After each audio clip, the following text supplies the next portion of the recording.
Hello everyone and welcome back guys to round 2 of the OMA series here, back once again at Mugello. And yeah, obviously if you guys missed out on the first video that went live most likely yesterday, I would highly recommend going back and checking it out. I explained sort of this whole series, how everything works and everything like that. But yeah, today we're here back for the second race of the evening here at Mugello. We're going to be going and I think 3 minutes 30, I might be wrong, there might be 3:15. We'll wait and see there. Yeah, 3 minutes 30 on the clock, ready for the second race of the night. And yeah, after the first win, I'm really happy with that. Hopefully this second race we can build up some good momentum once again. And it's lights out and away we don't really go though. That was an even worse start than the first race. You can see both the Chevys get past me for a front wheel drive car. That thing really does take off. And then a BMW and another Chevy get past me on the run down towards Tom on this. So we're already down to P14 before we've even got into the first corner there. I definitely need to learn how to launch this thing ready for next week. Because if you do get back up the inside of the BMW though, you see 3 wide in towards the next couple of corners there. Phased intro gets around the outside and we get around the outside of Ghostly as we head through the next couple of corners there. He's going to push us right up towards the sand there. That's very close to a lot of places being dropped as we head through the next chicane. You can see we've got phased intro and bum drop there as Ghostly actually tries to look back up the inside. That was a bit unexpected. And a very late moment as we get a little bit of a twitch. We just accidentally come across him there. But we do slot in back up into P12 of this race as we head down the hill on the opening lap here. And this was probably going to be a bigger test than the first race, obviously, because I've never really raced with anyone here, obviously, apart from CK. And I think Golfman Turbo I recognise as someone I've raced in the past as well. But yeah, I hadn't really raced with many people there, so that's Zesty Afro running off into the gravel trap. So sort of need to learn everyone's style, everything like that. See, phase intro runs a little bit deep as we head through the next chicane. Now we're able to get right around the outside of him down in towards the final sector of the lap down. Yeah, overall, I mean, in the end, we've held on to our grid position there. Not really what we wanted. You can see Ash and Brandy, obviously, after the opening round of the season, 2 of my main rivals have already made a bit of progress on this opening lap there. It was a reverse top 10 grid for the second race of the night there. So basically what they do, I'm pretty certain I sort of had a look back after the first video, is they basically go, I think it's between 6th and 12th for the second race of the night. They put into a random number generator, and then obviously whatever numbers they get is how many people are reversed, and then the third race of the night is 12th down to 18th. So it basically just means every race you got more and more people will be starting, out of position, ready for, the racing and everything like that there. So hopefully that, well, I mean, based on this evening alone, it definitely creates an interesting system as well. The handicap is just 5% power. Now, I've done a couple of leagues in the past where the handicap has been power and weight. Personally, that kind of made it a bit impossible for those of you, remember the VGN British Touring Car Series I did back on Forza Motorsport 6. Unfortunately, especially with few interesting strategies by people as well, that league, it kind of just made it a little bit unfair and completely weighted. You had people just waiting at the line, intentionally missing shifts to finish P4 and everything like that, which kind of ruined it. But in this series, the 5% certainly still means it's raceable. Everything like that, you can certainly give it your best go, and you're not really going to sacrifice it unless you're sort of side by side with someone down towards the line, and I hope no one does anyway, because it's just a bit ridiculous in my personal opinion there. But yeah, you can see around the outside of Bum Drop, I was kind of forgetting I'd even done that, as we head down in towards the second chicane, or not even the second chicane, one of the later chicanes. There's so many chicanes around here, I can barely keep up there, as Ash almost makes a mistake just in front of us there. We tried to have a look around the outside, there, a little bit of side-to-side contact between the power of us, as everyone is concertinaing up. At the moment, Brandy just brakes a little bit more than I was expecting down through the final couple of corners there. I'm actually going to get pitched into the gravel by Bum Drop there. A little bit of an unfortunate mistake, but he is actually going to wait up for me there, so, thank you very much to him. Didn't really expect him to, didn't really think he needed to, in all honesty. It was just a lot of concertinaing up, but fair play. He did it nonetheless there, so nice to obviously see some racing respect as well there. So he's actually going to let me, sort of, I think. There we go. He's now going to let us up the inside, whether that was just him shifting or what. But yeah, we move back up into P11 there. He's going to slot into the slipstream right behind us. That was certainly a bit risky as we head down towards T1 there. So we're going to be trying late on the brakes once again. They're pretty much as late as I really ideally want to brake through T1 there. You want to try and get as close to the curb without clipping it. That T1 curb down, and through the next couple of corners, you've really just got to ride it, try and get the car fully locked over or just avoid the curbs. It's very sort of weird around this Mugello circuit. It's the same in the front and the rear wheel drives, but I guess it works at the end of the day. As you can see now, CK is actually in front of us, obviously, after the disconnect in the first race of the evening. Yeah, he's been able to be in a bit of a recovery drive at the moment there, side by side, as he heads down the hill with phased intro here. And phase is just going to run a little bit deep through the corner there. We're going to try and follow CK past, and yeah, we do make that work.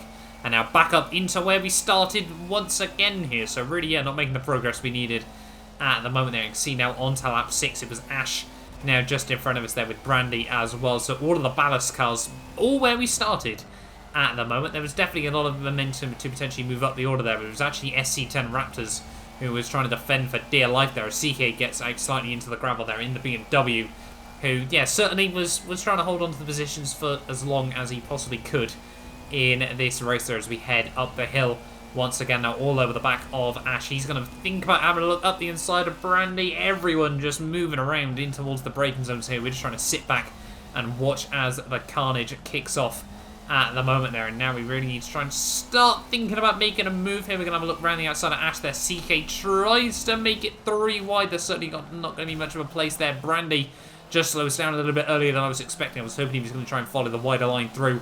And you can see they're still side by side. We're going to have to bail out ever so slightly as Ash gives us the squeeze over the curbs there. You can probably go side by side through that chicane, but I would not recommend it personally as we head down in towards the final couple of corners of lap 5. You can see Brandy trying to look up the inside of the BMW here. We really do need to try and get past him at the moment. He's costing us all time as we head out onto the front straight with there. And the BMW is still very, very quick down the straight. So you can see Brandy not even able to slot in alongside him still.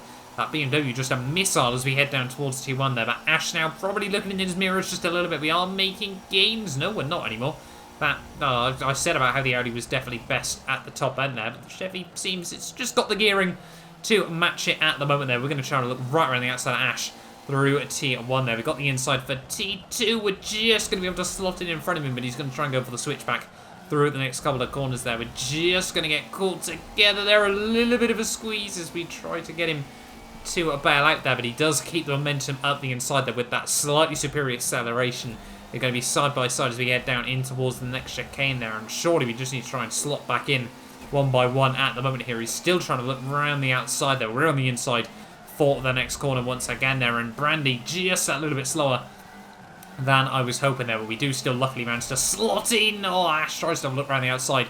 Certainly was no opportunity to be going for that one at the moment there. It's just look how close this is all getting between us. You can see how much time the top 5 have managed to break away in just the space of a couple of laps here, as Raptor is still just trying to defend there. Brandy and Ash have a little bit of contact as Ash tries to have a look up the inside of myself there as we head through the next couple of corners here. And I mean, at the moment, it's sort of all just pointless us squabbling because it's just giving Raptors ever so small advantage to just try and run away at the moment. There you can see as we head down the hill once again, they're trying to keep it around the outside of Ash there, but I don't think once again we're not quite going to be able to make it work as we head through the final chicane of the lap once more here. You can see everyone just seems to open up ever so slightly on the faster sections once again. There is CK tries to look around the outside of myself. I don't think he's going to be able to make that one work. A tiny bit of contact with Ash probably helps us out as we head through the final couple of corners there. It's actually going to give us a little bit extra front end rotation. So yeah, we're still up in P9 at the moment there. You can see without the ballast, CK has obviously got a slight advantage down the straightaways here. I mean, we've got identical cars as well. Identical cars, identical tunes, everything like that. And as we head down towards T1, that Ash once again is going to move defensive very, very late there. CK, optimistic is probably the right word on the brakes as we head down in through T1 there. So we all still hold on to position at the moment there. We've got another car trying to join in the battle as well here. Not too sure how that is. It's bum drop once again here as through the next couple of corners we go there. Still all over the back of Ash, Brandy and Raptor here, and you can see everyone is probably starting to get a little bit annoyed, a little bit anxious. Everyone like that just wants to try and get through and get back up to their race pace, because I mean we can see just how much time we're losing behind the guys up the road there, and you can just see Brandy still can't quite make the move stick on the moment on Raptors there, and you can see just a little bit of Constantina and up as we head down the hill there. Is Brandy going to be able to have a look around the outside? That's certainly going to be an optimistic one as we head back up the other side of the hill there. He's made it work right around the outside. He goes there. Raptor is going to keep the nose in though, And that's going to cause even more concertina up at the moment. You can see everyone just so bunched up. There's about 30 feet between all 4 cars here. As you can see, just heading down the hill once again. Even more contact going on. Ash is trying to look around the outside. He gets muscled out wide once again. We're going to be able to slot in potentially. No, can't quite make the move work. And yeah, we now finally get up the inside of Brandy here. We're going to try and look up the inside, but Raptor's just really, really slow on the apex. They're trying to park it as we head down through the chicane once again here. Who's going to come out on top? Brandy on the inside for the first part. SC10 Raptors on the inside for the second. He's just going to put Ash, Brandy even I should say, in towards the gravel though. There's going to be even more contact. Raptors has a huge tank slapper in towards the final couple of corners there. But Brandy, myself, and CK, Bum Drop even I should say, do manage to slot up the inside there. And that was just... I think if that had gone on for much longer, there was certainly going to be a much bigger piece of contact there. But yeah, unfortunately, I think Raptor just gave Brandy the squeeze as they headed through the chicane. We just couldn't get off onto the brakes quick enough. Gave Brandy, a touring car style, punt, try and work together as, basically teammates in this series as we go for a little bit of a poor dive bomb up the inside through a T1 there. But yeah, fortunately for us, obviously, it did mean we were finally free of the BMW here. You can see still side by side just behind us there. CK gets around the outside through a T2 here. And now we need to try and get past Brandy as well here because, we do need to try and score as many points as we possibly can in this race there. And trying to beat the other ballast guys is certainly going to be important here as we head in towards the final third of this race. You can see all over the back of Brandy. Are we going to potentially have a look up the inside? I don't think we can do it there.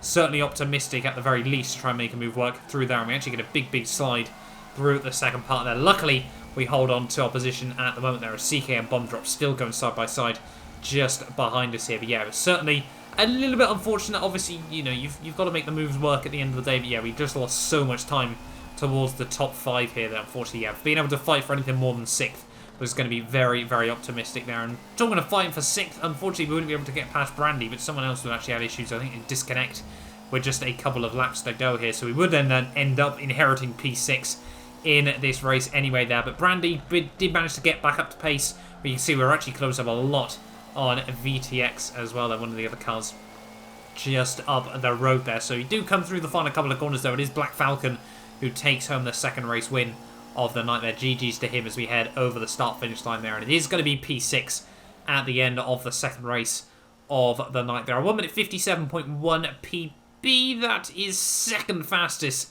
I think, at the end of the day. There you can see Black Falcon, though, in the RS3 LMS. So it is 2 Audis that take home the first 2 victories of the night there, with MCE Spoons in second, Connor in third, Shinny Gamey in fourth there. Brandy, myself, CK, Ashley, Bum Drop, and Ghostly rounds out the top 10 at the end of the second race of the night there. And that was certainly an exciting one. We're starting to learn other people's driving styles, everything like that there. Yes, certainly a very, very exciting race at the end of the day there. Race 3 is going to be obviously an even bigger reverse grid. No ballast once again. So yeah, it's certainly going to be an interesting one to see how we fare. But yeah, thank you all so much for watching once again. Do get yourself subscribed if you're new around here. And hopefully I will see you guys back here again tomorrow for the third and final race of the night.